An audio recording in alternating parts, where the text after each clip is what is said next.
안녕하세요 선생님. 13차 시에서는 선거와 미디어 리터러시에 대해 설명드리겠습니다. 처음에는 영국 뉴스를 함께 시청합니다. 약 2분의 뉴스를 시청하고 나면 허위 정보의 부정적인 효과와 심각한 피해에 대해 알 수가 있습니다. 즉, 사실은 영국 태생의 사람의 끔찍한 범죄를 저지른 것인데 이민자가 범죄를 저지를 것으로 정보가 잘못 확산되자 거기에 분노한 영국 시민들이 반이민을 주장하는 폭력 시위를 대대적으로 벌인 사건이었습니다. 이렇게 클릭수를 유도해서 경제적 이득을 얻고자 하는 사람들로 인해 잘못된 정보나 자극적인 정보가 인터넷에 빈번하게 떠돌고 있습니다. 그런데 우리는 인터넷에 있는 모든 정보를 처음부터 신뢰할 수가 있을지 질문을 던집니다. 학생들도 신뢰할 수 없을 것이라고 대답할 것으로 예상됩니다. 나아가 특히 우리를 대표해서 일할 대표자를 선출하는 선거 기간에는 홍수처럼 쏟아지는 모든 정보 또는 자극적인 정보를 바로 신뢰할 것이 아니라 확인과 검증이 된 정보를 신뢰하는 습관이 필요하다는 점을 언급해 줍니다. 다음으로는 개념 정리입니다. 미디어 리터러시의 개념에 대해서 설명해 줄 텐데요. 관련 동영상의 길이가 16분으로 다소 길기 때문에 주요 내용을 전부 교수 학습서에 담아 놓았습니다. 따라서 이 내용은 선생님께서 설명해 주시는 것이 더욱 좋습니다. 학생들에게 미디어 리터러시를 들어보았는지 그 뜻도 알고 있는지 물어본 다음 리터러시라는 말이 문해력이라는 뜻이기 때문에 각종 미디어에서 홍수처럼 쏟아지는 정보들을 독해하는 능력을 바로 미디어 리터러시라고 할 수 있다고 알려줍니다. 그리고 미디어 리터러시를 키우는 방법은 첫 번째, 요즘에는 수많은 사람들이 정보 생산에 참여하고 있고 걸러지지 않은 정보들이 많이 있다는 점을 이해하고 두 번째, 접하게 된 정보의 사실 여부가 의심스럽다고 생각이 되면 다른 언론사 또는 방송사 등에서는 어떤 보도가 나왔는지 교차 검증을 하면서 미디어를 활용하는 것이라고 교육합니다. 이제 생각 키우기에 대해서 말씀드리겠습니다.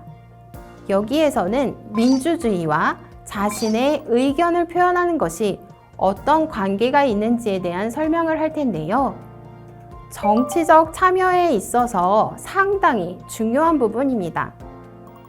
우선 우리 동네에 또는 다른 지역에 방문했을 때 국가 정책이 어떻게 됐으면 좋겠다, 현재의 정책에 찬성 또는 반대한다 라는 의견이 적혀 있는 현수막을 본 적이 있는지 학생들에게 질문합니다.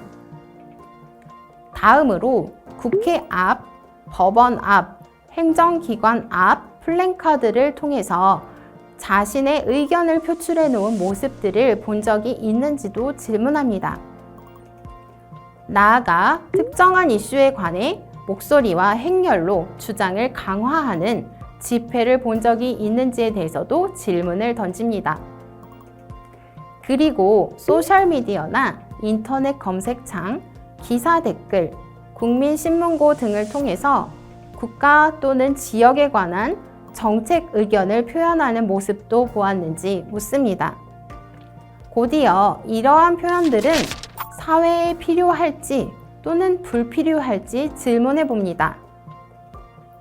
학생들의 의견은 민주주의를 위해 당연히 필요하다 또는 환경이 너무 지저분해지거나 시끄러워져서 불편하니 불필요하다, 자제가 필요하다 라는 의견으로 나뉠 수 있습니다. 하지만 민주주의 국가에서 표현의 자유는 매우 중요한 기본권임을 강조해 줍니다. 우리나라 헌법 21조 1항에서도 모든 국민은 언론의 자유, 출판의 자유, 집회의 자유, 결사의 자유를 가진다 라고 써놓고 있습니다. 그런데 표현의 자유가 없다면 개개인들이 자신의 인격을 발현시키거나 형성을 하기가 어렵습니다. 또한 자유롭고 공개적인 의견의 표출이 없다면 민주주의의 질서가 아예 마련될 수가 없기 때문이라는 점을 이해시켜 줍니다. 하지만 표현의 자유라고 해서 모든 표현의 자유가 보장되는 것이 아니라 다른 사람의 명예를 훼손하거나 다른 사람을 모욕하는 말을 하거나 지나친 소음이나 시각적으로 환경적인 피해를 주는 표현들은 법으로 제한하고 있다는 점도 설명합니다. 이제 생각 넓히기로 넘어갈까요? 이 챕터에서는 표현의 자유가 민주주의 국가에서 매우 중요하지만 다른 사람에게 인격적, 환경적 피해가 되는 경우엔 제한될 수 있다고 배운 것을 기초로 선거 기간에는 어떤 표현을 하면 안 되는지 알려주는 시간을 가져봅니다. 우리나라에서는 어떤 후보자를 당선되게 하거나 당선되지 못하게 하기 위해서 선거에 출마한 후보자 또는 그의 가족에 대한 허위 정보를 말하거나 사실인 정보를 말하더라도 공익적 목적 없이 후보자의 당선 또는 낙선을 목적으로 비방할 때 처벌을 받는 법이 있습니다. 허위사실공표죄와 후보자 비방죄를 공직선거법에 규정하고 있는데요. 민주주의를 위해 매우 중요한 기간인 선거 기간에 후보자 또는 가족에 대한 허위 정보 또는 사실인 내용이라 하더라도 국민들이 알아야 할 공익적 목적이 없음에도 불구하고 오로지 비방하려는 내용으로서 유권자의 판단을 흐리게 하는 행동을 제한하기 위해 만든 법입니다. 때문에 장난으로 후보자나 가족에 대한 허위 합성 사진을 제작한다거나 하는 것은 큰 범죄가 될 수 있으니 절대로 해서는 안 되는 행동이라는 것을 기억하도록 말해줍니다. 마지막으로 생각 다지기입니다.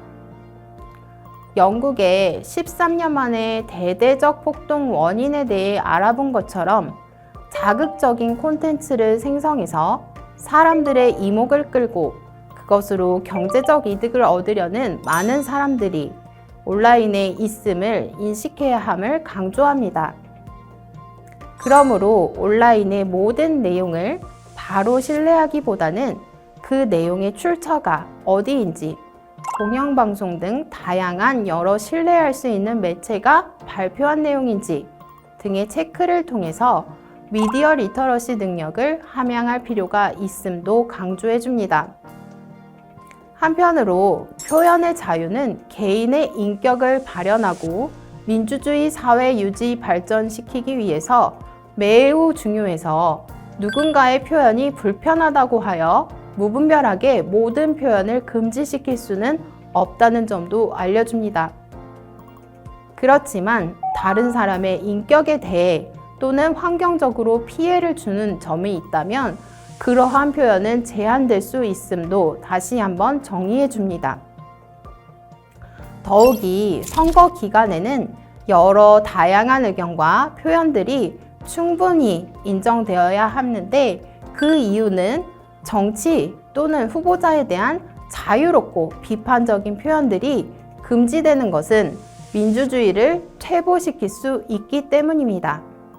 하지만 허위 사실로 사람들의 판단을 흐리고 혼동시키는 것 역시 민주주의를 크게 저해하는 일이어서 선거에 출마한 후보자 또는 그 가족들의 사진을 합성하는 등 딥페이크 기술을 이용하는 것은 결코 장난에 그치는 것이 아니라 큰 범죄로 처벌받을 수 있으므로 절대로 해서는 안 되는 행동임을 기억하도록 정리하면 되겠습니다.